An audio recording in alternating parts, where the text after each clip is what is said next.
Here's the thing that ticked me off this morning. Remember I said earlier that there was something on my mind? Well, here's the thing that was on my mind. It's being reported that Israel bombed a hospital in Gaza. 20 people were killed, including 5 journalists.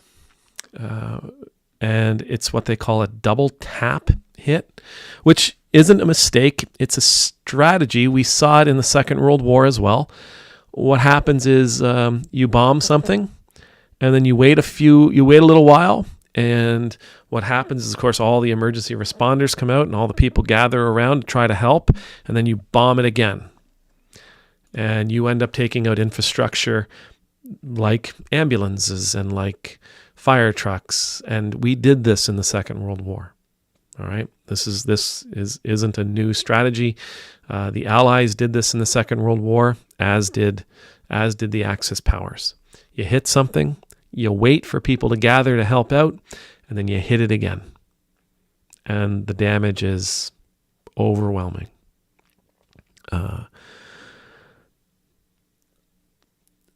This isn't the first time the IDF have hit hospitals. My guess is it won't be the last time.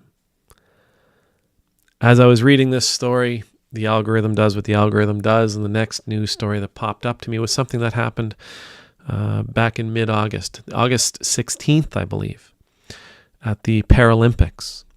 At the Paralympics, the Israeli wheelchair basketball team was playing the wheelchair basketball team from England, I believe.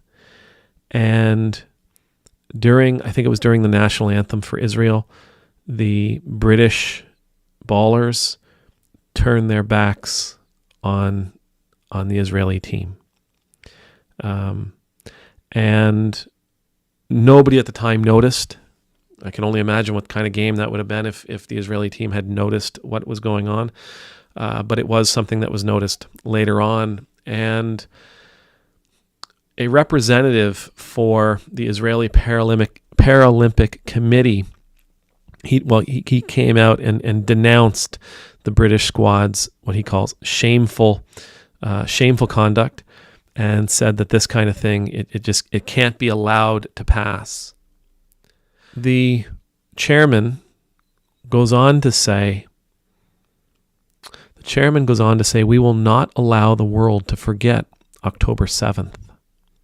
Referring to, of course, October 7th, 2023, the day, of course, that Hamas launched a major attack against Israel. We're not going to let the world forget what happened on October 7th. As I was reading that, and as I was thinking about that hospital being bombed, and as I was thinking about the genocide that's taking place, and I was thinking about the famine. The UN has declared this that this is a famine. What's going on in Gaza now?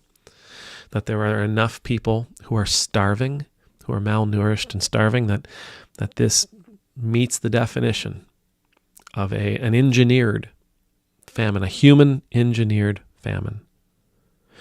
And I was thinking about some Canadian doctors who had been over there and what they had to say about how the IDF was conducting itself in Gaza in their experience. I agree with the chairman. We never want the world to forget about October 7th. You've heard me talk about this kind of thing in the past. When we forget, we make the same mistakes. When we forget, we do the same things over and over again. When we forget, we will commit the same evil. We'll commit the same atrocity. We'll commit the same blunders. We'll commit the same horrific things. And we just keep doing it over and over and over and over and over again. And so I'm with the chairman. We should never forget October 7th. But we also want to remember it. We want to remember it for the right reasons, don't we? We want to remember it for the right reasons. And right now, the way things are going, we're not going to remember October 7th because of what Hamas did. I mean, of course, we'll remember what Hamas did, but that date will go down in our collective memories because of how Israel, the Israeli government, and the IDF responded to the horror that Hamas committed on October 7th. That's how this is if they keep going the way they're going, if Israel keeps going the way it's going, if the Israeli government keeps going the way it's going, if the IDF keeps doing the things that it's doing, we'll remember that, Hamas did a horrible thing. And then we'll remember, but that was just the beginning. I remember being a kid and we're learning about World War I. Right, we were learning about World War I, and we were learning about how the various countries got on board and how it all sort of began with the assassination of Archduke Franz Ferdinand, June 1914. He was assassinated in Sarajevo. Sarajevo. He was assassinated in Sarajevo. And so we know that on June 23rd, 1914, Franz Ferdinand and I think his wife were assassinated. We remember that day. But we don't necessarily remember it because we are mourning Franz Ferdinand. We don't necessarily remember it because we think, wow, that assassination was horrible. We remember it because it started something that was horrible. We remember that day. We remember the event. But it's because of what transpired after. Not because of the horror of the event itself. We remember because that event spurred something awful. I agree with the chairman. We must never forget what happened on October 7th, 2023. But if things keep going the way they're going, and indeed it may be too late, we'll remember the day. We'll remember the awful things that were done that day. But we'll remember those things as the precursor to evil, vile, genocidal things that were done in response. The Bible actually, in the Bible there's a passage, and it's put there. It's a rule. It is a rule.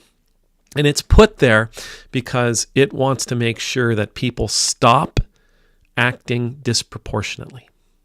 That people stop demanding a disproportionate penalty for whatever pain and suffering they've encountered, they've experienced. An eye for an eye and a tooth for a tooth. The idea there is it really does boil down to this. Somebody takes your eye, either on purpose or by mistake. You don't get to take their legs. Right? Somebody punches you in the face and you lose a tooth. You don't get their home. You get proportionate reimbursement. You get a proportionate reward. You get a proportionate judgment in your favor. That's to keep people from doing the things like we're seeing in Gaza. Is this proportionate? Or is it disproportionate? And you can see it in that Old Testament passage, an eye for an eye and a tooth for a tooth. It's put there because I guarantee there were people who were, you punched me in the face and I lost my tooth. Well, I want your house, I want your wife, and I want your kids. No, you don't get that. You get the value of a tooth. Oh, you did something that harmed me. I want your car, your truck, and your barn. No, you don't get that. You get the value of the harm that you experienced. Humans aren't good at proportional responses. A proportional response comes from a place of understanding, and it comes from a place of it comes from the law of love, I would say. A proportional response is not an intuitional thing for us. It's not instinctual for us. We get hurt, we want to kill what hurt us, that we never get hurt again. Somebody causes us pain, we want to destroy that somebody so that we so that they'll never cause us that pain again. That's the human way. That's our instinctual understanding. That's our intuition. That's not God's way. It's about proportion. So again, we will remember October 7th, 2023, and we must. It's essential for us. It's essential for us because it was a day of great suffering. It was a day of great pain. It was a day of great evil. But it also might be remembered because it was the day that a disproportionate response was launched that ended an entire people group. Be careful. And it goes for all of us. Those things, be careful that our response, our reaction, isn't what's remembered, because it was completely out of hand. Something bad happens to us, we want to remember, and you want people to remember, it needs to be remembered for it. Not because of how we responded. Not because of the pain and the suffering we launched, we inflicted.